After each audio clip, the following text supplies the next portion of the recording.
দর্শক সবাইকে স্বাগত শ্রীলঙ্কার কলম্বো সিংহলিস স্টেডিয়াম থেকে।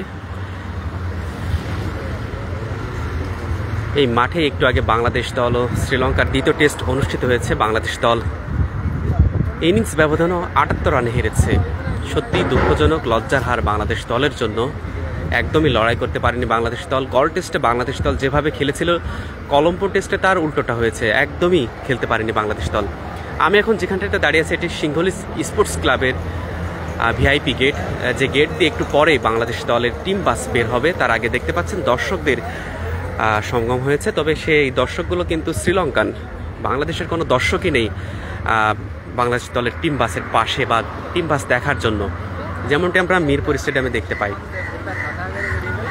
আরও একটি বিষয় আপনাদের জানানোর জন্য লাইভে যুক্ত হয়েছি, সেটি হচ্ছে বাংলাদেশ দলের টেস্ট অধিনায়ক ক্যাপ্টেন নাজমুল হোসেন শান্ত, যিনি ছিলেন এখন সাবেক, তিনি একটু আগে প্রেস কনফারেন্স করেছেন, যেখানে তিনি জানিয়েছেন তিনি আর বাংলাদেশ দলের টেস্টে নেতৃত্ব দিবেন না।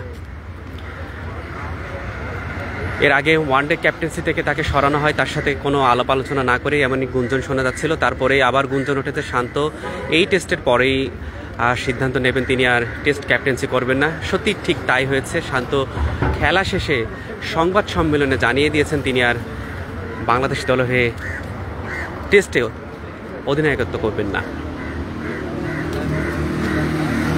বাংলাদেশ দলে মাত্র ৩০ মিনিটও ব্যাটিং করতে পারেনি শ্রীলঙ্কান বোলারদের সামনে, সত্যি দুঃখজনক। উইকেটে ছিলেন লিটন দাস, নাইম হাসান। লিটন দাস অবশ্য আসলে কিভাবে লিটন দাসের ব্যাটিং আমি ব্যাখ্যা করবো সেটা আসলে বলা কঠিন। একজন প্রথম সারির ব্যাটসম্যান হয়ে যে ধরনের ব্যাটিং করে সেটি আসলে দুঃখজনক, হতাশাজনক বাংলাদেশের ক্রিকেট প্রেমীদের জন্য। হয়তো লিটন দাস কিছুটা হলেও রান কমাতে পারত, ৭৮ রানের জায়গায় ২০ রান হতে পারত, সেটিও করতে পারেননি। মাত্র কয়েক বল খেলে তিনি প্যাভিলিয়নে ফিরে যান।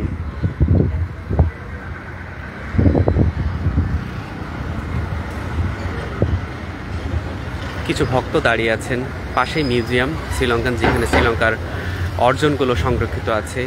এছাড়াও কিছু সাধারণ দর্শক দেখতে পাচ্ছেন যারা টিম পাস দেখার জন্য রয়েছেন, হয়তো অটোগ্রাফের জন্য দাঁড়িয়ে আছেন অনেকেই। সব কিছু মিলিয়ে বাংলাদেশ দলের একটা খারাপ দিন বলা যায়। নাজমুল হোসেন শান্ত ক্যাপ্টেন্সি ছেড়ে দিলেন। বাংলাদেশ দলের এমন একটি হার। গতকাল কিন্তু ওয়ানডে দলের ক্রিকেটাররা চলে এসেছেন, আজ তাসকিন এবং নাইম শেখ আসছেন।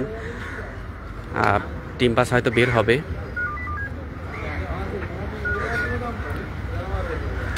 স্বাগতিকদের বিপক্ষে টেস্ট সিরিজ হারতে হলো। ওয়ানডে টি-20 সিরিজ বাংলাদেশ জিতবে কিনা সেটি এখনই বলা যাচ্ছে না, যেহেতু শ্রীলঙ্কার ঘরের মাঠে খেলা। এখন দেখার বিষয় ওয়ানডে দলের খেলোয়াড়রা কেমন পারফরমেন্স করে। সবাইকে ধন্যবাদ জানিয়ে বিদায় নিচ্ছি। সবাই ভালো থাকবেন। আরও একবার জানিয়ে রাখছে যারা নতুন করে যুক্ত হয়েছেন, নাজমুল হোসেন শান্ত টেস্ট ক্যাপ্টেন্সি থেকে সরে দাঁড়িয়েছেন, একটু আগেই তিনি ঘোষণা দিয়েছেন। সবাইকে অসংখ্য অসংখ্য ধন্যবাদ।